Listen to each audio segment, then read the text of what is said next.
अपना टॉपिक क्या चल रहा है? वर्णमाला।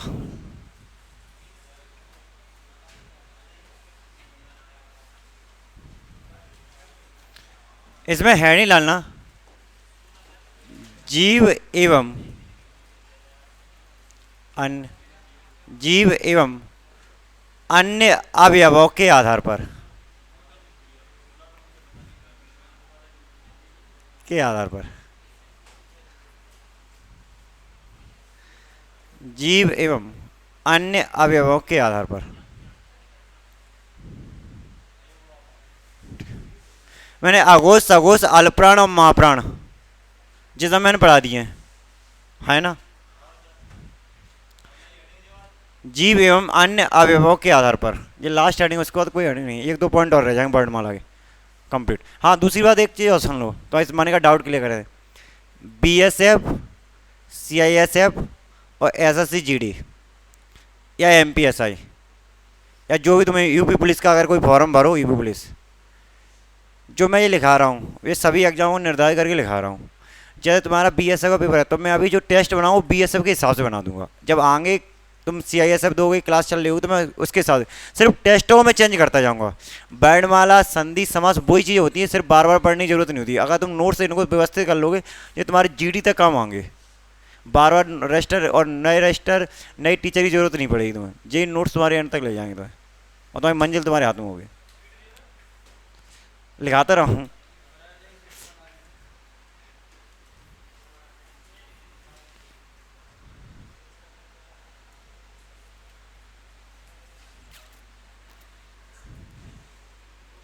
जीव, अरे भैया नोट्स में बताएं, कभी नहीं कह रहा, मैं खुद ही बताएगा। सारी जो रामायण बग रही है बज्जे बटोल ले तुम, जो बट रही है।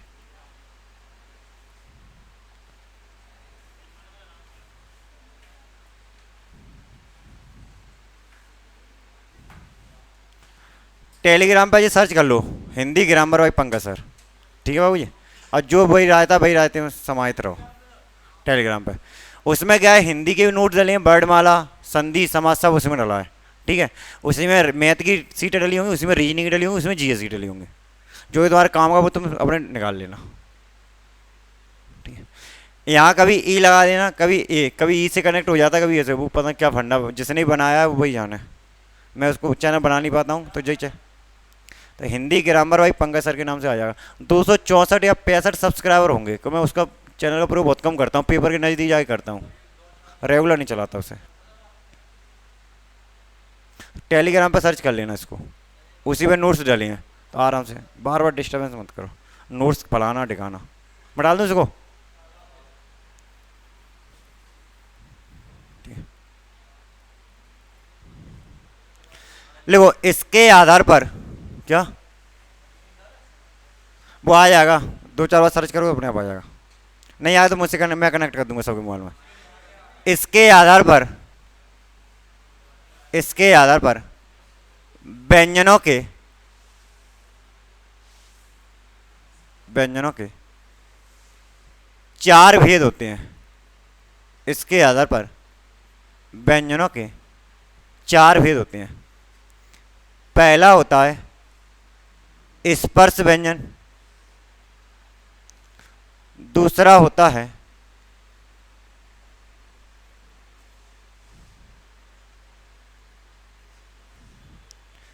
स्पर्श संघर्षी व्यंजन,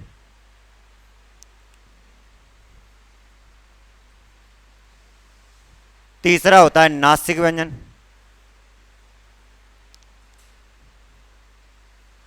और चौथा होता है संघर्षी व्यंजन। जीव एवं अन्य अवयवों के आधार पर, इसके आधार पर व्यंजनों के चार भेद होते हैं। नंबर एक स्पर्श व्यंजन, स्पर्श संघर्षीय, नासिक और संघर्षी व्यंजन। जिनका आज पहला दिन है वो यहीं से अपनी कहानी को समझा है। इसका जो नया टॉपिक स्टार्ट होगा उसका जो जो वर्णमाला रह जाएगी जिसकी, पहले इसके बाद संधि या समाज जो भी टॉपिक आप पढ़ना है, दो तीन टॉपिक करा दूंगा। उसके बाद एक संडे को करा लूँगा, जो टॉपिक छूट जाएंगे वो संडे में समाहित कर दूंगा सबको। एक ही संडे में 2-3 घंटे समझा दूंगा और क्रमबद्ध तरीके से समझा दूंगा पूरी। तो है ना स्पर्श व्यंजन, है ना स्पर्श व्यंजन,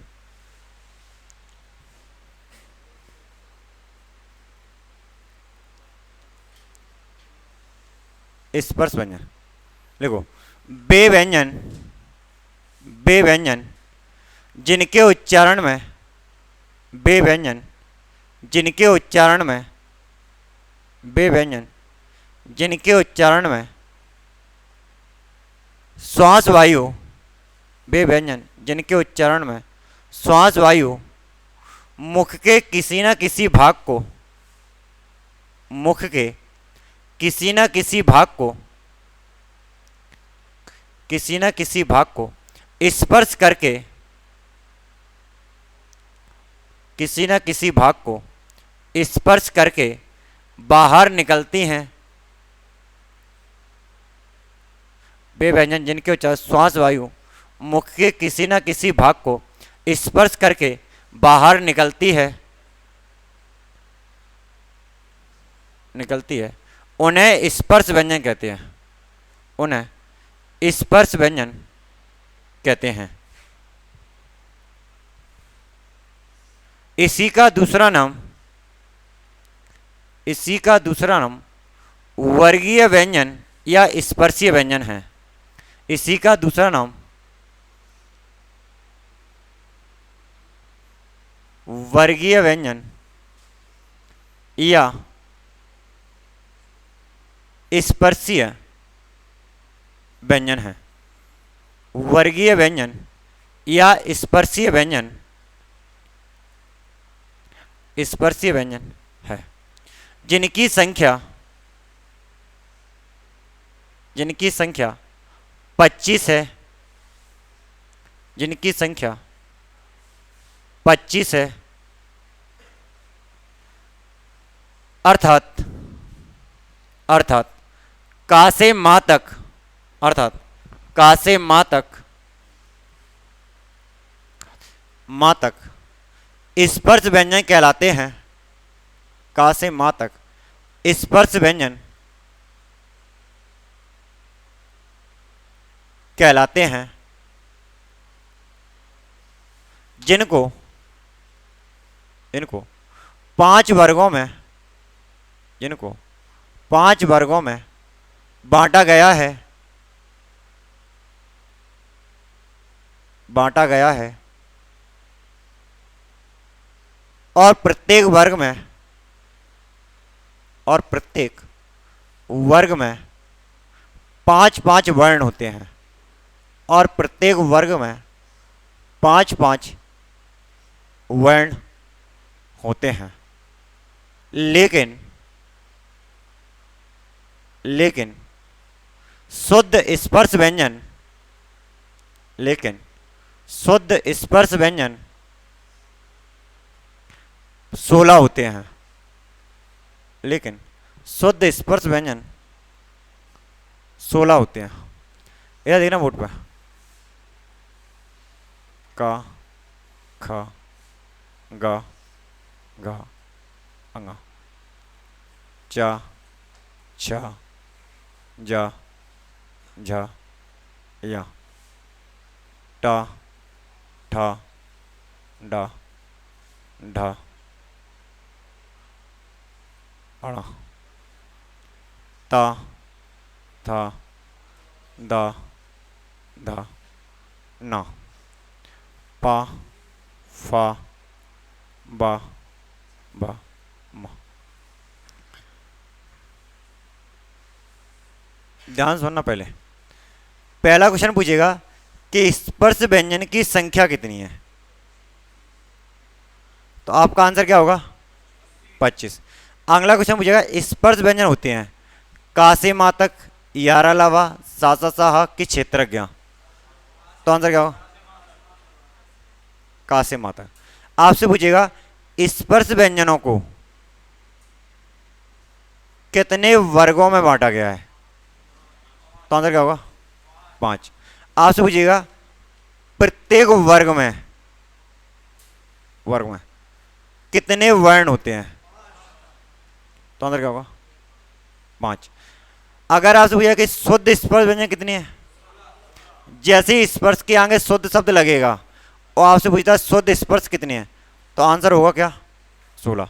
तो आपसे पूछेगा स्पर्श व्यंजन होते हैं सभी वर्गों का तीसरा, सभी वर्गों का चौथा, कि सभी वर्गों के पांचों वर्गों के सभी वर्ण, कि 11 अलावा पांचों वर्गों के सभी वर्ण। ऐसा नहीं कि तुम बोल दो सभी वर्गों का तीसरा ही, तीसरा है तो दूसरा भी है, यानी पांचों वर्गों के पांचों वर्ण। तो पहला क्वेश्चन हो गया स्पर्श व्यंजन की संख्या कौन कौन से होते हैं, कितने वर्गों में बांटा गया है, प्रत्येक वर्ग में कितने वर्ण है, और शुद्ध स्पर्श व्यंजन 16 कितने। जो तो हो गए थ्योरी वाले क्वेश्चन जो मैंने लिखा है। का से लेकर माँ तक ये जो 25 लिखे हैं, ये 25 स्पर्श व्यंजन होते हैं।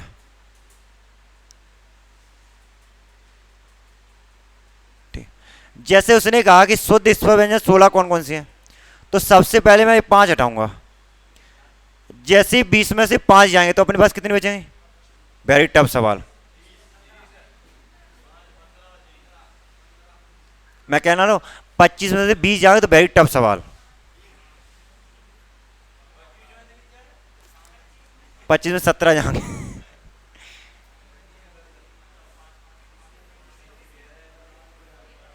तो इनको कहते हैं नासी व्यंजन।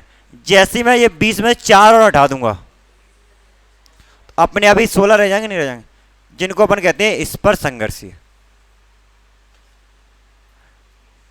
आपसे पूछा जाएगा कि शुद्ध स्पर्श व्यंजन कौन कौन से नहीं होते हैं, तो 5 ये नहीं होते और 4 ये नहीं होते। 25 में जैसे 9 जाएंगे तो अपने आप क्या रह जाएंगे,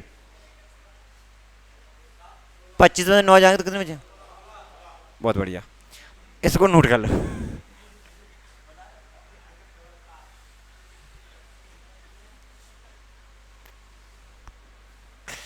क्यों, अगर मैं तुमसे ये पूछूं कि 30 का 33 सही 1/3% कितना होता है, तो इसका आंसर क्या होगा। नहीं, अगर मैं कर ही ले तो पूछ तो का ना कितना होगा।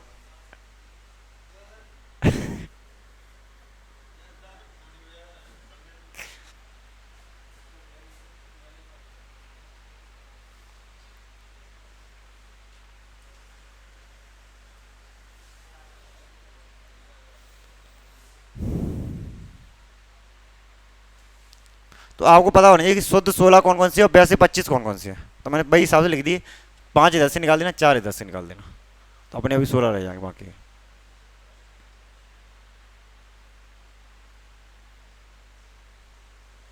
इधर कहीं एरो बना के लिख लेना जैसे, तो पता चलेगा कि 4 कौन कौन से हैं। 4 स्पर्श संघर्षी हैं और 5 नासिक के व्यंजन।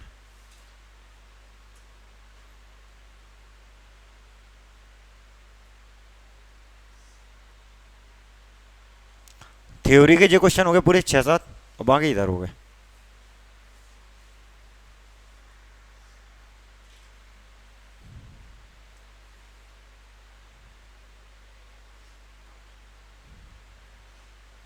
आपके पेपर की डेट क्या तारीख है।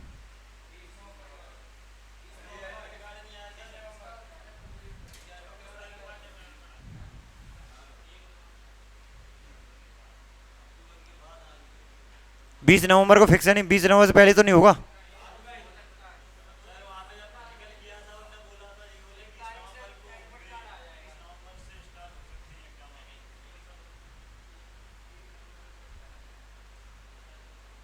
और 24 अक्टूबर की दीपावली है क्यों।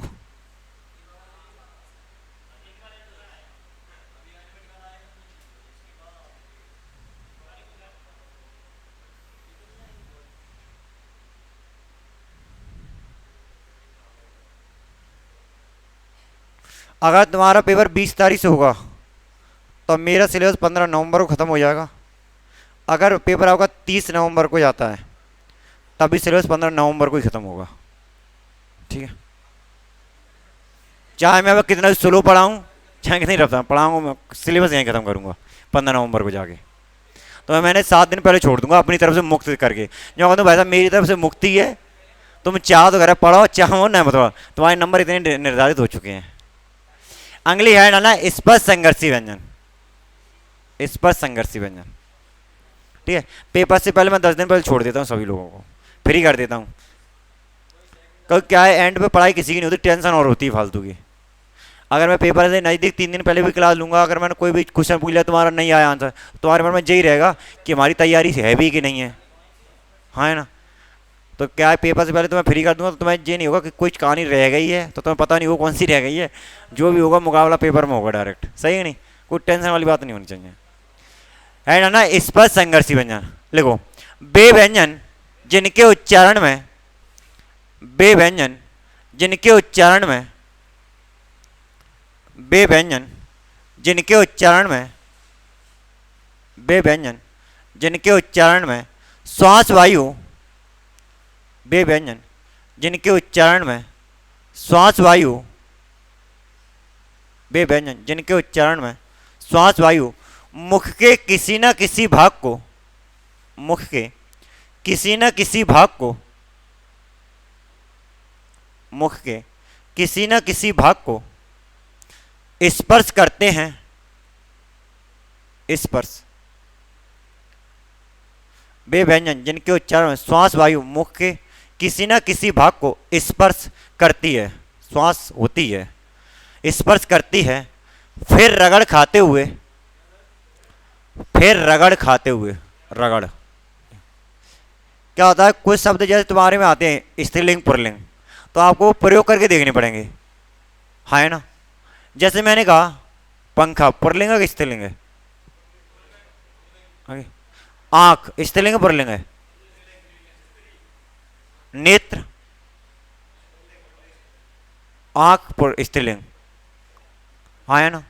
तो ऐसे प्रयोग करके देखना है। अब ऐसा नहीं कि बा ने पूछा पंखा पुल्लिंग है स्त्रीलिंग है, आप ये नहीं कहोगे कि बजाज को क्या ऊषा का है, ठीक है, ये बजाज और ऊषा का घर पे चलेगा कि सर वो का है, बोले मेरे यहाँ पंखा चलती है, आपके यहाँ चलता होगा। तो ये इंग्लिश मूवी नहीं, पापा आती मम्मी जाता ठीक है। बे व्यंजन जिनके उच्चारण में श्वास वायु मुख के किसी न किसी भाग को स्पर्श करती है, फिर रगड़ खाते हुए बाहर निकलती है, फिर रगड़ खाते हुए बाहर निकलती है, खाते हुए बाहर निकलती है, उन्हें स्पर्श संघर्षीय व्यंजन कहते हैं, उन्हें स्पर्श संघर्षीय व्यंजन कहते हैं, उन्हें स्पर्श संघर्षीय व्यंजन कहते हैं, उन्हें स्पर्श संघर्षीय व्यंजन कहते हैं। इनकी संख्या 4 है, इनकी संख्या 4 है, वो 4 जी है, चा छा जा और झा, चा छा जा झा। तो आपसे पूछेगा इस पर संघर्षी व्यंजन की संख्या कितनी है, तो 4, चा छा जा जा।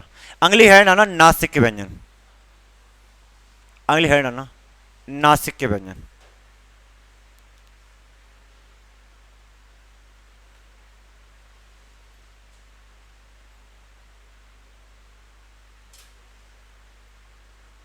नासिक के व्यंजन लिखो। बे व्यंजन जिनके उच्चारण में, बे व्यंजन जिनके उच्चारण में, बे व्यंजन जिनके उच्चारण में श्वास वायु, बे व्यंजन जिनके उच्चारण में श्वास वायु पूरी तरह, पूरी तरह मुख से ना निकलकर, श्वास वायु पूरी तरह मुख से ना निकलकर नाक से निकलती है, नाक से, पूरी तरह मुख से ना निकलकर नाक से निकलती है, निकलती है, उन्हें नासिक के व्यंजन कहते हैं,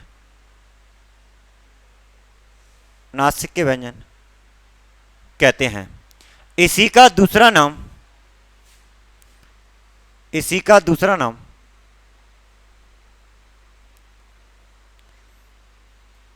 अनुनासिक व्यंजन है, इसी का दूसरा नाम अनुनासिक व्यंजन है, अनुनासिक व्यंजन है, जो वर्ग का, जो वर्ग का पंचमा अक्षर है, जो वर्ग का पंचमा अक्षर है, जो वर्ग का पंचमा अक्षर है, जी लिखा है, जो वर्ग का पंचमा अक्षर, ऐसे लिखा मिलेगा, क्योंकि पंचमा अक्षर शब्द में दीर्घ संधि है, पंचम प्लस अक्षर, पंचमा अक्षर। इनकी संख्या 5 है, इनकी संख्या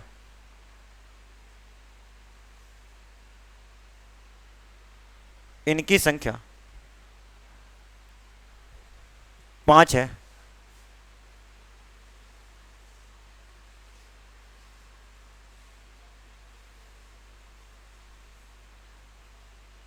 इनकी संख्या 5 है। वो 5 कौन कौन से, वो देखो, अंगा, या, अड़ा, ना और मां।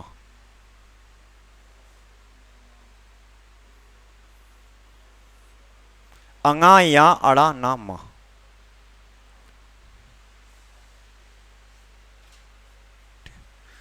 अब ध्यान सुनना, आपसे पूछेगा नासिक व्यंजन के उच्चारण में या अनुनासिक व्यंजन के उच्चारण में वायु निकलती है मुख से, नाक से, कि दोनों से, कि इनमें से कोई नहीं?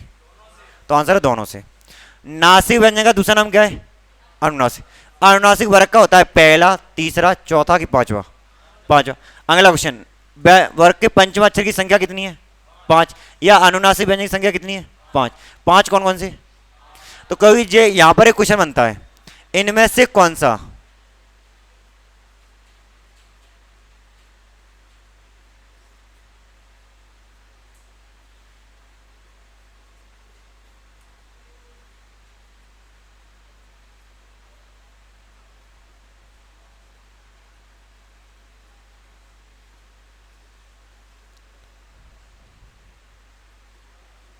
बहुत से पूछेगा इनमें से कौन सा सही क्रम में लिखा है?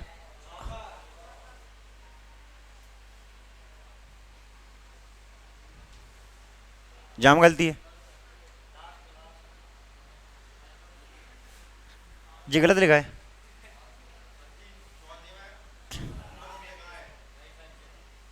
जी जी सही है, आखिरी वाला सही है नहीं, यानी आपको वर्णमाला का थोड़ा बहुत ज्ञान है, आपको ये पता है कि कैसे लिखा जाता है।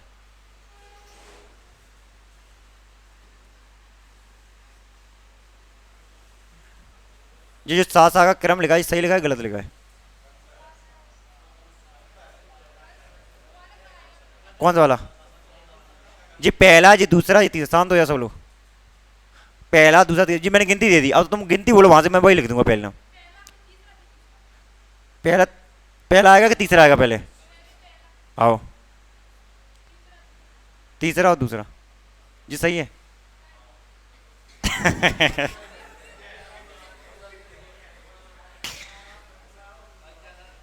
जी सही लिखा है। क्या होता है, ये सिंपल क्वेश्चन है इसमें क्रम ही तो पूछा है उसने, आपको ये बताया कि है तो ये सभी अनुनासिक हैं ये पांचों, अब इसमें क्रम कौन सा सही है? तो वो क्या है, या तो जब वो ऑप्शन अपने सामने खुलता है, टेस्ट में भी देखना, किसी किताब में भी देखना, जब क्वेश्चन खुलता है नहीं, अपने का बहुत रिदिम में चल रहा है दिमाग, ये रफ्तार पकड़ते हुए, तो अपने का पांचवा, अपने शुरू के देखे 2 ठीक है जाएंगे, ऊपर पीछे अगर कहीं भी चेंज हो गया बीच में भी तो वहां से वहां गलत कर देता है। क्या होता है, जब क्वेश्चन क्रम में जाता है तो क्वेश्चन के चारों ऑप्शन एक से होते हैं, सिर्फ उनका क्रम ऊपर नीचे रहता है। जैसे मैं आपसे बोलूं वर्ण, अक्षर, पद, शब्द और भाषा, जी मैंने एक क्रम बना दिया, मैंने इसी को फिर लिखा वर्ण, पद, अक्षर, शब्द और भाषा, दूसरा क्रम बन गया। तीसरा ऑप्शन वर्ण, अक्षर, शब्द, पद और भाषा। मैं पहला और लास्ट वाला ऑप्शन चेंज नहीं करूंगा कभी भी, अगर क्वेश्चन मुझे गलत कराना होगा तो पहला और आखिरी चेंज नहीं करूंगा कभी भी, ये नियम होता है पेपर बनाते समय। अगर मैं पहला और आखिरी में कहीं परिवर्तन करता हूं तो लड़का पकड़ लेता है उस चीज़ को। जैसे वो कहता है इनमें से कौन सा तीसरा राष्ट्रपति है, तो मैंने कहा शुरू से दो चाहिए दीजिए, ऐसा होता है भैया। वो पूछ ले तो क्या है, पहला और आखिरी कभी चेंज मत करो, अगर किसी गलत कराना है तो वो या तो पहले से देखता है या वो लास्ट में आके चेक करता है। हमारे पीछे देखा जे भी सेम आगे देखा तो सिर्फ दिक्कत कहाँ आ रही है बीच में, बीच का हर किसी को नहीं पता होता कि कहानी कैसे सेट करनी होती है। तो इतने में क्या, अगर 100 बच्चों ने पेपर दिया है, अगर एक क्वेश्चन में 5 बच्चे भी चले गए तो कहानी पूरी सही सेट है। क्यों? एंड ऑफ वैकेंसी तो इतनी पास चाहिए नहीं, पूरे पेपर टफ कर नहीं सकते, पेपर उलझा सकते बस केवल। अब जैसे 3 दे दिए, मान चलना ये 3 है, तो इन 3 में कोई एक आंसर है। अब तुम बता सकते हो कहाँ से आंसर है, तो मुझे बता कि जी पहला क्रम सही लगा है, जी आखिरी भी सही लगा। अब जो भी है यहाँ है बीच में।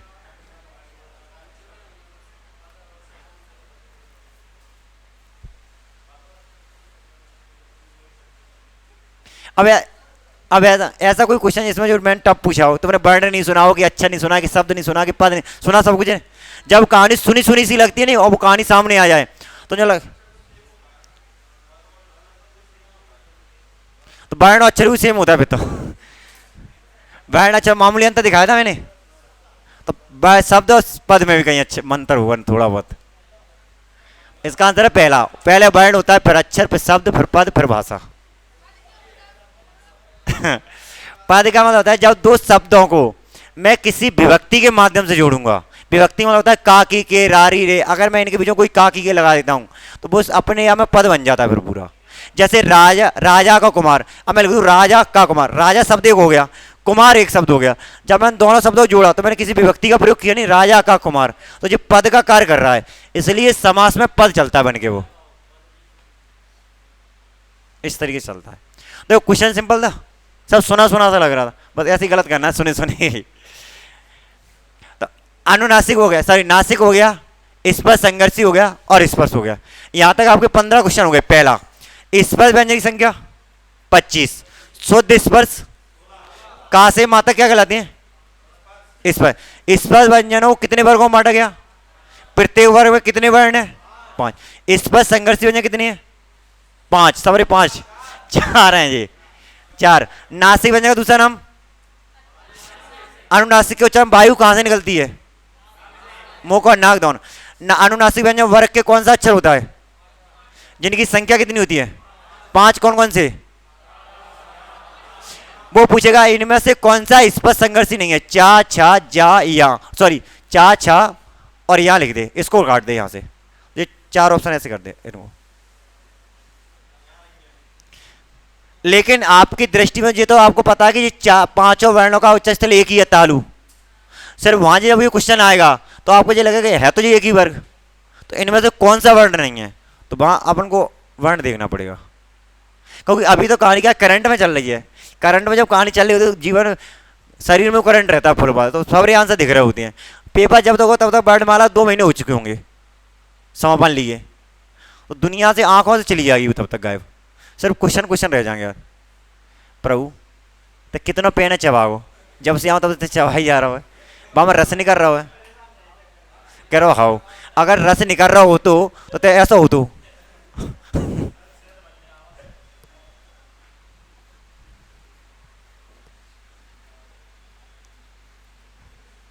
मत चखाया कर भैया।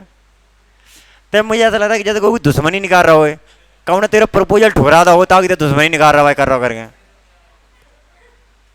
है ना? संघर्षी व्यंजन या ऊष्म व्यंजन।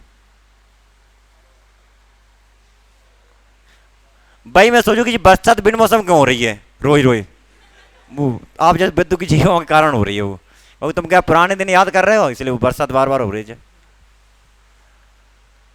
आपको जो लगता होगा सर क्या तरीके से हिंदी भाषा हम प्रयोग करते हैं, सामने वाले एक भाषा में समझाते हैं, कोई हिंदी समझा रहे तो अकड़ के नहीं समझा सकता नहीं किसी को। संघर्षी व्यंजन या ऊष्म व्यंजन। पढ़ाई को हमेशा एंजॉय साथ पढ़ना चाहिए, टेंशन फ्री होके। ये नहीं हो पेपर है हमारा 2 महीने बाद क्या करें, कुछ नहीं, जो होगा अच्छा होगा। अभी तक जो हुआ वो भी अच्छा हुआ है, आगे जो होगा वो और अच्छा होगा। घबराने से कुछ नहीं होता, घबराओगे कहीं कुछ नहीं होगा, बड़बड़ाने से कुछ कर लोगे क्या? मैं बड़बड़ाऊँ कि सिलेबस कैसे कराऊंगा, तो मुझे यही टेंशन हो कहाँ पढ़ाऊँ कहाँ नहीं पढ़ाऊँ, सही है कि नहीं? व्यक्ति का जब घबराया तो उसे ये लगता है ये छोड़ूँ ये नहीं छोड़ूँ, ये कहाँ नहीं गया। देखो बे व्यंजन, बे व्यंजन जिनके उच्चारण में, बे व्यंजन जिनके उच्चारण में श्वास वायु, बे व्यंजन जिनके उच्चारण में श्वास वायु संघर्ष करते हुए संघर्ष करते हुए बाहर निकलती है, बाहर निकलती है, निकलती है, उन्हें संघर्षीय व्यंजन कहते हैं। निकलती है, उन्हें संघर्षीय व्यंजन कहते हैं। इसी का दूसरा नाम ऊष्म व्यंजन है।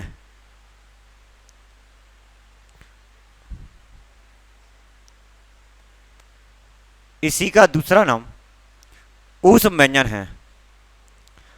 स्टार बना के लिखना अलग से, स्टार बना के लिखना। वे व्यंजन, वे व्यंजन जिनके उच्चारण में, वे व्यंजन जिनके उच्चारण में, उच्चारण में श्वास वायु, श्वास वायु गर्म होकर निकलती है, गर्म होकर निकलती है, उन्हें ऊष्म व्यंजन कहते हैं। उन्हें ऊष्म व्यंजन कहते हैं। तो वैसे तो संघर्षीय ऊष्म कहलाते हैं, ऊष्म ही संघर्षी कहलाते, लेकिन परिभाषा दोनों की अलग अलग है। आप समझे, अगर कोई श्वास वायु गर्म होकर निकले तो उसे क्या कहेंगे? संघर्षी के ऊष्म, तो ऊष्म कहलाएंगे। अगर वायु संघर्ष करते हुए निकलेगी तो संघर्षी आए ना। ऊष्म व्यंजन की संख्या 4 है। ऊष्म व्यंजन की संख्या 4 है, जबकि संघर्षी व्यंजन की संख्या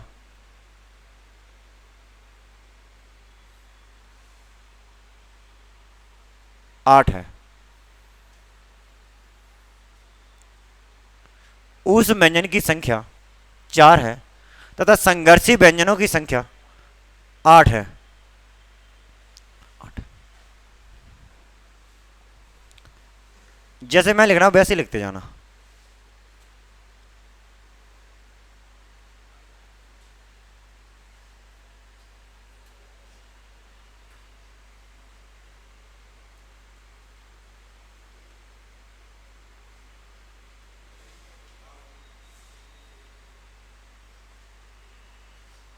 वैसे तो मैं ये लिखा चुका हूं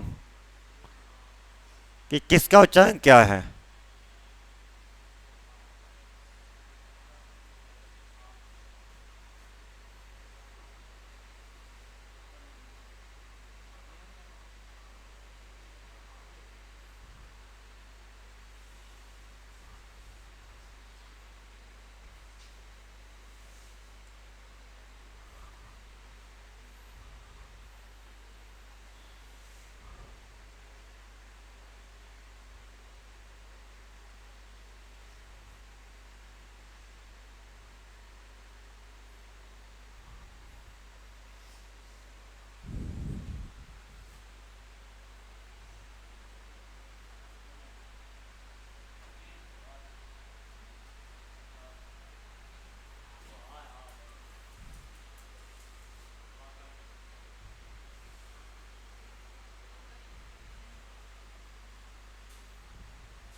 क्या?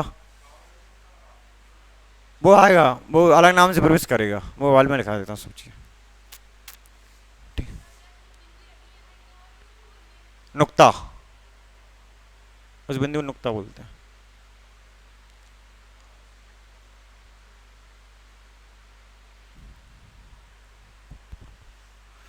शुक्रवार को टेस्ट होगा तुम्हारा वर्णमाला का, ठीक है? तुम्हारा कोई भी डाउट तो अपने एकदम कल से पूछना चालू कर देना, ठीक है? वर्णमाला कल व्यंजन कंप्लीट हो जाए, स्वर्ग में कुछ चीज़ें मैंने छोड़ दी हैं, तो परसों मैं समापन दूंगा बस वर्णमाला को। शुक्रवार को टैग देना तो शुक्रवार को दे देना, शनिवार को देना शनिवार को दे, जो तुम्हारी इच्छा हो। और तुम्हें नहीं देना बोले घर ले जाना तो मैं भाई साहब से व्यवस्था कर दूंगा, तुम्हारी जैसी इच्छा हो वैसा कर लेना, चॉइस तुम्हारी है।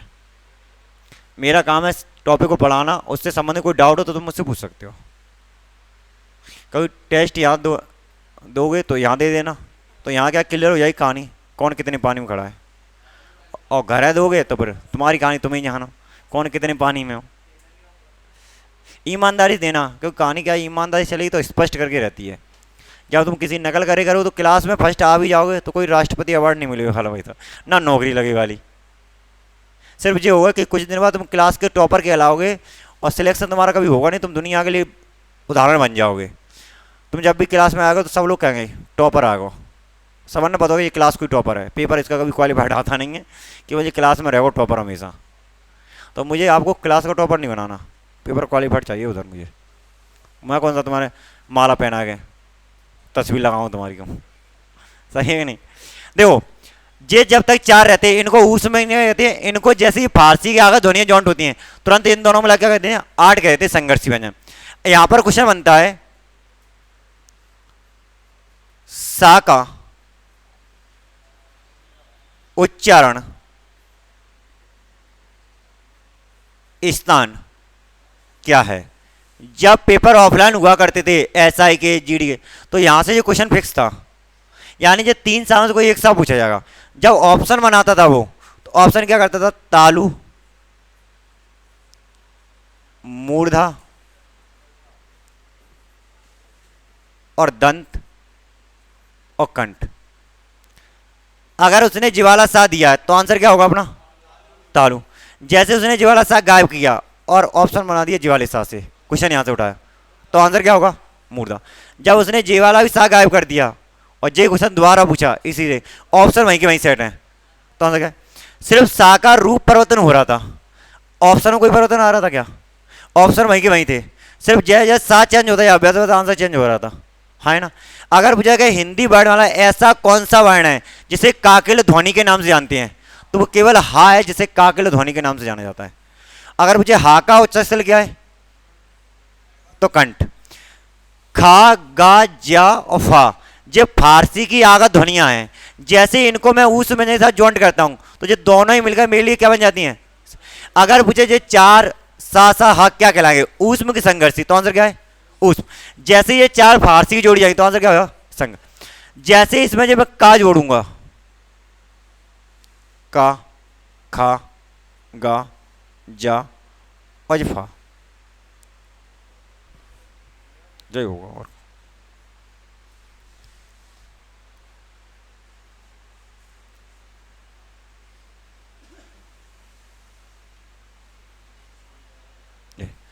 जैसे ही इसमें का जोड़ता हूं तो इसका आंसर हो जाता है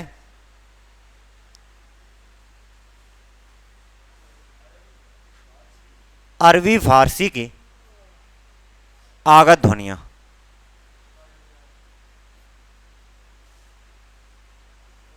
क्लियर। जैसे इसमें का जुड़ेगा तो आंसर क्या हो जाएगा, अरबी फारसी। तो आपसे पूछेगा यहीं पर क्वेश्चन कि हिंदी वर्णमाला में, हिंदी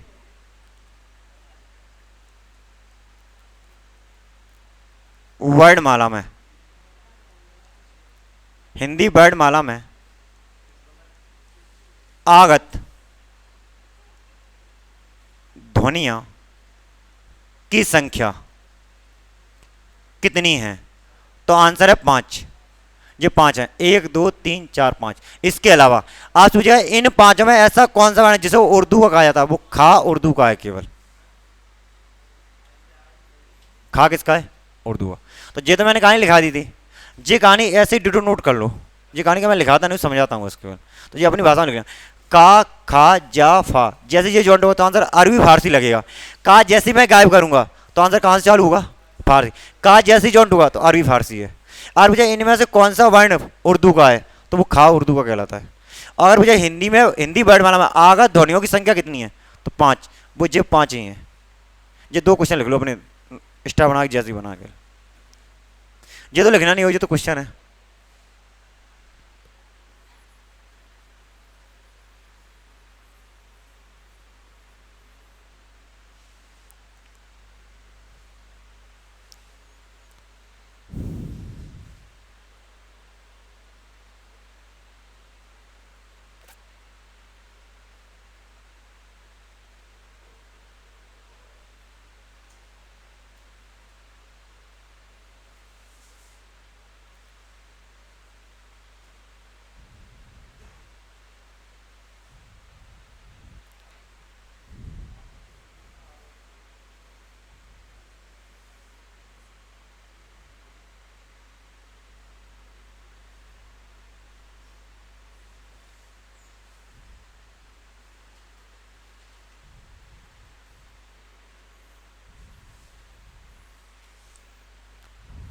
उसे नोट करने में अगली लाइन डाले ना, अंतस्थ व्यंजन।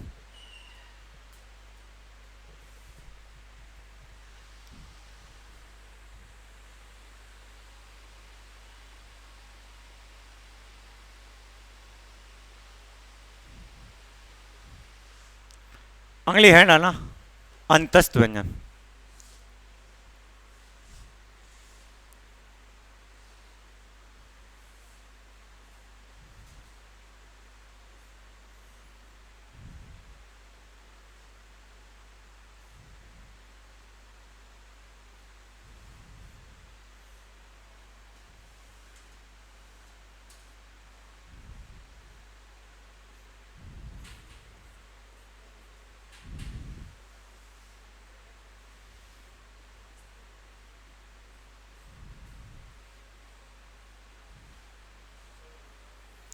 ये 5 हेडिंग रहेंगी इसी वर्डमाला पढ़ने के लिए, ठीक है।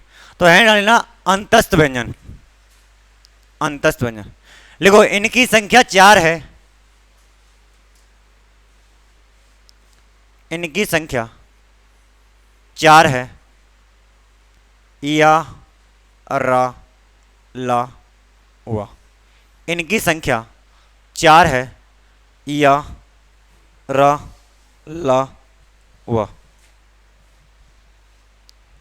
4 है, या रा ला हुआ, ठीक। देखो यह वर्णमाला के, यह वर्णमाला के मध्य स्थित होते हैं, यह वर्णमाला के मध्य स्थित होते हैं,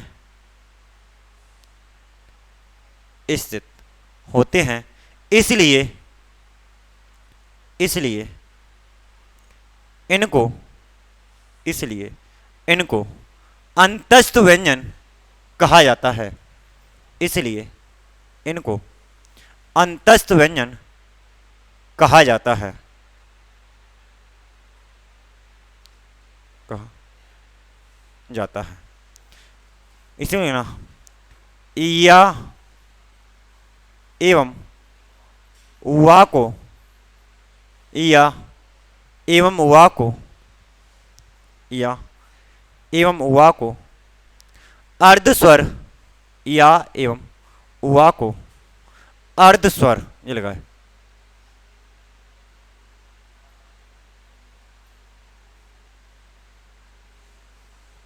अर्ध स्वर, या एवं वा को अर्ध स्वर कहा जाता है, कहा जाता है, क्योंकि यह,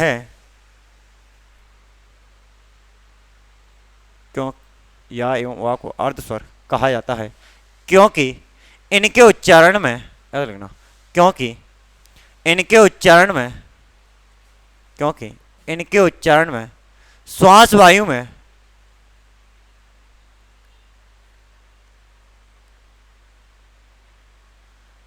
क्योंकि इनके उच्चारण श्वास वायु में रुकावट नाम मात्र की होती है, रुकावट नाम मात्र की होती है, रुकावट नाम मात्र की होती है, ठीक है।